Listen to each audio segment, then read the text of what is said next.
Good evening. Welcome to South Asia Newsline. I'm Gitasha Sharma. Here are the top stories we are tracking for you on Wednesday, the 17th of May. 2 killed in Islamic State attack on Afghan television station.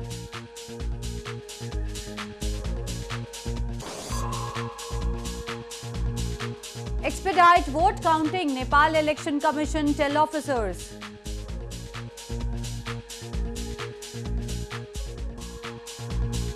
And daughter of former Maoist rebel to represent India in volleyball internationally.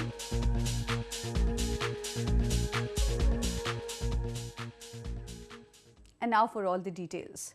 Pakistan violated ceasefire and fired on Indian positions along the de facto border line of control or LOC in Nowshera sector of northern Jammu and Kashmir province late on Tuesday. No casualties were, however, reported in the firing.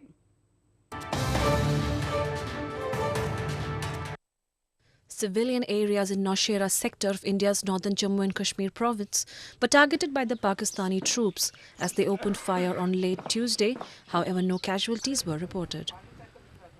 Over 1,000 people from Nowshera sector have been evacuated by local authorities since late last week, as Pakistan Army has repeatedly sprayed bullets and lobbed mortar shells. A police officer said that operations to evacuate villagers from border areas also had to be halted amid heavy shelling. कल पाकिस्तान ने अचानक fire शुरू किया था और हमारे civilian इलाके को टारगेट किया है उसने, तो फॉर्चुनेटली इसमें कोई हमारा लॉस तो नहीं हुआ, लेकिन फिर भी हम अलर्ट हैं बिल्कुल। एम्बुलेंसेस, हमारी बीपी गाड़ियां और बसेस वगैरह लोगों को शिफ्ट करने के लिए रेडी रही। फिर भी रात को हम लोगों को निकाल नहीं पाए क्योंकि बहुत ज़्यादा शेलिंग थी। कुछ शेल्स हैं जो ब्लाइंड हैं, जिनको डिफ्यूज़ करवाना है, उसके लिए हमने आर्मी को इन्फॉर्म कर दिया है।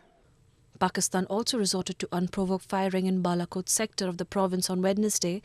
The troops of arch-rivals India and Pakistan intermittently exchanged fire on LOC despite an agreement in 2003 that a ceasefire should be observed along the working boundary.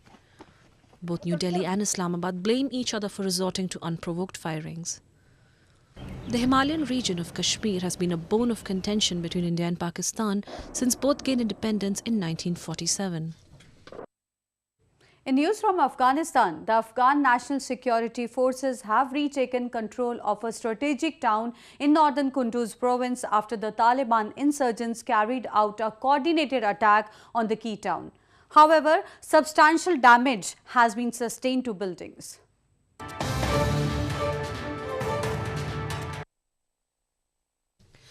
The Afghan National Security Forces or ANSF on Tuesday managed to enter and regain control over the strategically important town of Qala Izal in northern Kunduz province after engaging in heavy clashes with the Taliban. This came 11 days after the Taliban insurgents carried out a coordinated attack on the key town. Reports confirmed that the ANSF entered the district's capital and took back control of important government facilities which have been badly damaged, including the district police headquarters in the fierce battle. خود مردم ملکی از اماکن دولتی نقاط بسیار محاکمش پوست‌ها جور کرده بودند و همیشه وقت کوشش می‌کردند که مردم ملکی را از خود سپر بسازند. از زمین و هوا با حمایت توپچی عملیات خود آغاز کردیم از دو استقامت از طرف استقامت شرق و جنوب که لله الحمد بعد از ظرف 2 ساعت اضافه تر یا کم دقیق پیش بخشش نیست، یعنی در حجم همین قضایا ولسوالی. Reports, however, suggest the recapture does not mean the end of the turmoil in the area, as security forces continue to grapple with the Taliban in villages in the district. The Taliban have also planted countless landmines in and around government buildings in Qala Izal, which is slowing down the pace of clearance operations. More news from Afghanistan. At least 2 people were killed and 14 others injured after insurgents attacked a television station in Afghanistan's eastern Nangarhar province on Wednesday. The gun battle between the security forces and the insurgents ended after about 4 hours of heavy gunfighting.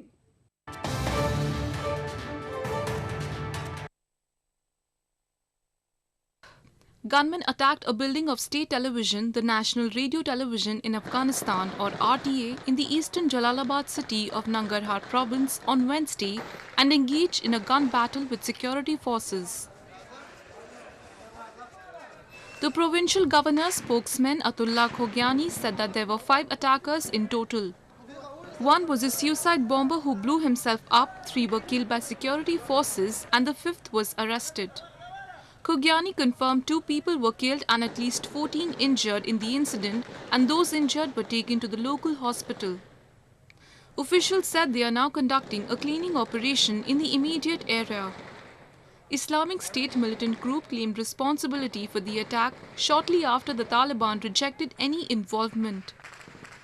This comes amid ongoing efforts by the Afghan National Security Forces or ANSF in conjunction with NATO-led troops to clear the province of Islamic State militants. Moving on to news from Nepal, Nepal's Election Commission has directed the election officers to expedite vote counting for the first phase of local level polls held on May 14th. Even by managing the additional manpower, Election Commission Secretary Gopinath Menali said the Commission has directed the officers concerned in this regard after receiving several complaints over the delay in vote counting. The vote counting teams following the Election Commission's directions have been added in capital Kathmandu and other places to accelerate the counting process. The first phase of local polls was successfully completed on May 14 with reports of 73% voter turnout. The second phase of poll is scheduled to be held on June 14.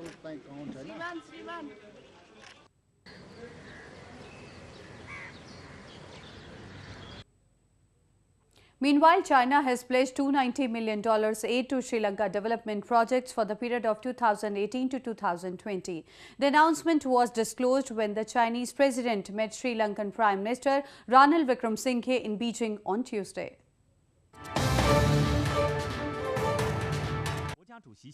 Sri Lankan Prime Minister Ranil Wickremesinghe on Tuesday met Chinese President Xi Jinping in Beijing, where he attended the Belt and Road Forum for International Cooperation on May 14 to 15th. Chinese President during the meeting said that Beijing highly values relations with Sri Lanka and supports the efforts made by Sri Lanka to safeguard national unity. He also pledged $290 million aid to Sri Lanka development projects for the period of 2018 to 2020 during the meeting.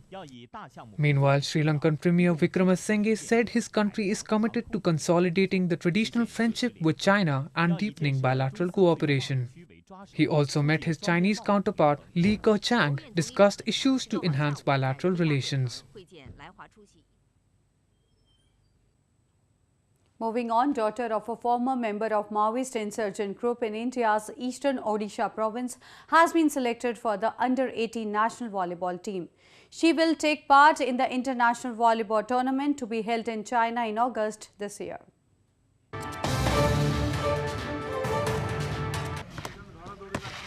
"15-year-old Sirisa Kurumi, daughter of Chelima Kurumi, a former member of Maoist insurgent group, was recently selected for the national team for her outstanding performance at Junior National Volleyball Championship Camp held in India's southern Kerala province.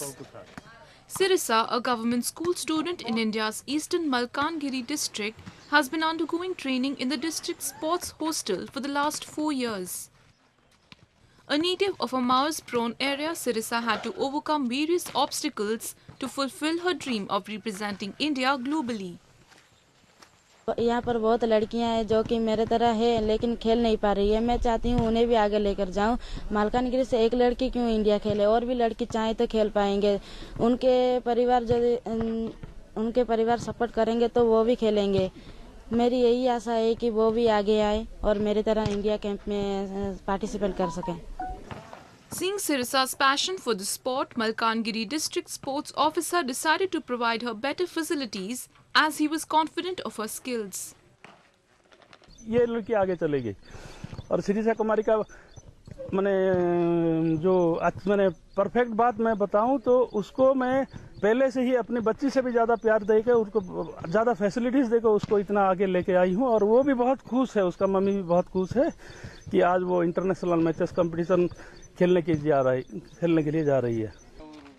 Sirisa's mother, Chelima, who was wanted by the police of both Andhra Pradesh and Odisha in many false cases, has served jail sentence for at least 6 years in both the provinces. She was released from Malkangiri jail in 2000. Since then, she has devoted her entire time to her 2 daughters and has been striving hard to lead a comfortable life. People in India's northeastern Tripura province celebrated the traditional harvest festival with fervour. Traditional dances, folk songs and the spirit of unity were reflected in the festivities.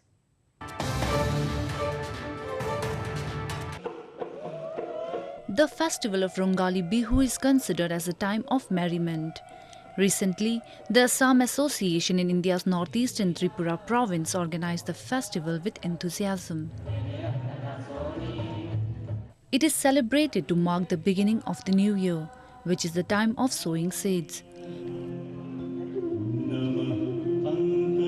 While traditionally the festival is marked in the month of April, celebrations continue in May as well. The primary attraction of the festival is the Bihu dance, where boys and girls dress in traditional attire, dance and sing folk songs. और बिहू ऐसा festival है जो हम लोग हंसी खुशी और आनंदमय इसके लिए हम लोग मनाते हैं और इसको हम लोग रंगाली बिहू कहते हैं, रंग भरा हुआ। और ये असम का जो भी लोग है उसका रोम रोम में ये बिहू बसा हुआ है। The harvest festival reflects the rich culture and customs of India's northeastern Assam province, where people come together with their families and friends and exchange gifts. They welcome spring in all its grandeur amidst pomp and merriment. Well, that's the way to us in South Asia this evening. Before we conclude, the top stories once again. 2 killed in Islamic State attack on Afghan television station.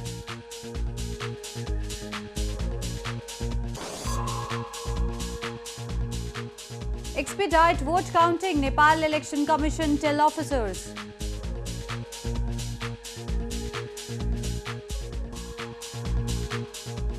And daughter of former Maoist rebel to represent India in volleyball internationally.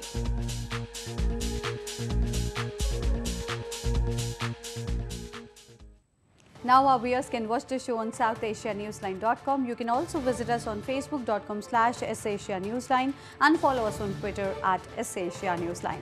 That's all in tonight's edition. We'll see you same time tomorrow. Good night.